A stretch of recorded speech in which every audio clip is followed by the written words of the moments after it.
కేజ్రీవాల్ ఆరోగ్యం దాని మీద మీరు ఏ విధంగా పోరాటం కేజ్రీవాల్ గారి ఆరోగ్యం షుగర్ లెవెల్స్ తగ్గిపోయినాయి. ఆయన చాలా బరువు తగ్గింది. బీపీ లెవెల్స్ ఇవన్నీ తగ్గిపోవడం వలన ఆయన కోమాలో పోయే పరిస్థితి కానీ హార్ట్ స్ట్రోక్, బ్రెయిన్ స్ట్రోక్ ఇలాంటి వచ్చే ప్రమాదం ఉంది. కాబట్టి మేము చేసే ప్రోగ్రామ్స్ ఏమైనా ఉన్నాయంటే ఇట్లనే ఇదే రకంగా ఆయనని హింసించుకుంటూ ఇంకా బయటికి రాకుండా బెయిల్ రాకుండా చేస్తూ ఉంటే ఖచ్చితంగా దేశవ్యాప్తంగా మేము అనేక నిరసన కార్యక్రమాలు చేపడుతున్నాం. ఇప్పుడు చాలా మోడీ గారు అంటున్నారు నిజంగా నేరం చేశారు కాబట్టి మేము ఈ విధంగా నిజంలో ఆ రకంగా మాట్లాడుతున్నారు. బీజేపీ వైఖరి ఏమని వాళ్ళు అంత బీజేపీ వైఖరి అని అంటే ఇప్పుడు ఆమ్ ఆద్మీ పార్టీ అతి తక్కువ కాలంలోనే జాతీయ పార్టీగా ఎదిగింది.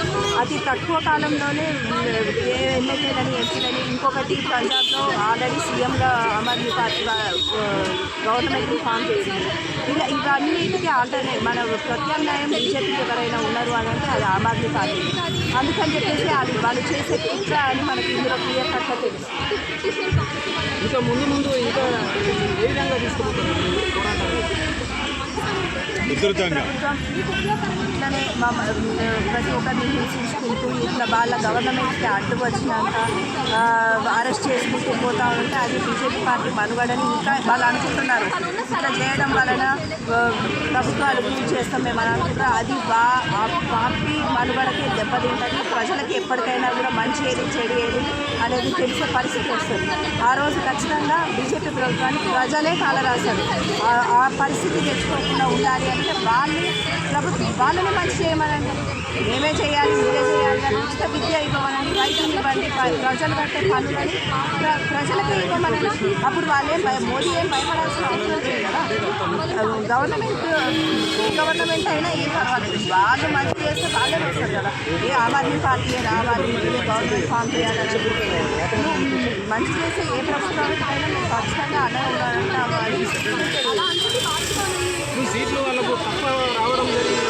వాళ్ళు ఎక్కువ సీట్లు 400 సీట్లు పైననే వస్తాయన్నారు. ఎందుకు తక్కువ రావడం జరిగింది? వాళ్ళు ఏం కుట్రలు చేస్తున్నారు అనేది ప్రజలకు తెలియడం వల్లనే వీళ్ళు చేసే అవి కూడా అన్ని పర్ఫెక్ట్గా వచ్చినాయి అనేది మేమేం అనుకోవట్లేదు.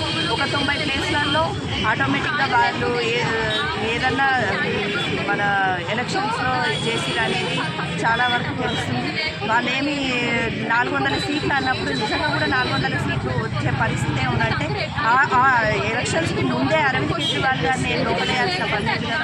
ఒక నిరాధారితమైన ఎక్సైజ్ పాలసీ అది నాట్ స్కామ్. అందరికీ జనాలలో మామూలుగా బీజేపీ వాళ్ళు ఏం చెప్తున్నారు, స్కామ్ అని చెప్పేసి ప్రజలలో ఒక ముద్ర వేసింది.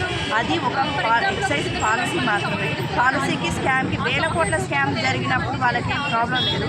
ఇప్పుడు మాత్రం ఒక పాలసీని తీసుకొచ్చి ఇది స్కామ్ అని చెప్పేసి అరవింద్ కేజ్రీవాల్ అది నిరాధారితం అని తెలుస్తుంది. ఎక్కడ కూడా డబ్బులు ఏం కనపడట్లేదే, లెక్కలలో తెలియట్లేదు.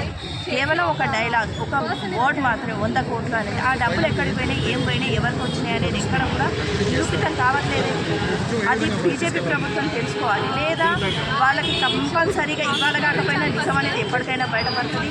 కేజ్రీవాల్ గారికి ఒకవేళ ఏమైనా జరిగితే, ఒకవేళ ఆయనకి ఏదైనా జరిగితే మాత్రం ఆమ్ ఆద్మీ పార్టీ కార్యకర్తలు దేశవ్యాప్తంగా అనేకమైన చర్యలు చేస్తాం, అనేక నిరసనలు చేస్తాం. బీజేపీ ప్రభుత్వాన్ని కాలరాసే ప్రయత్నం చేయాలని మా అడుగులు. Thank you.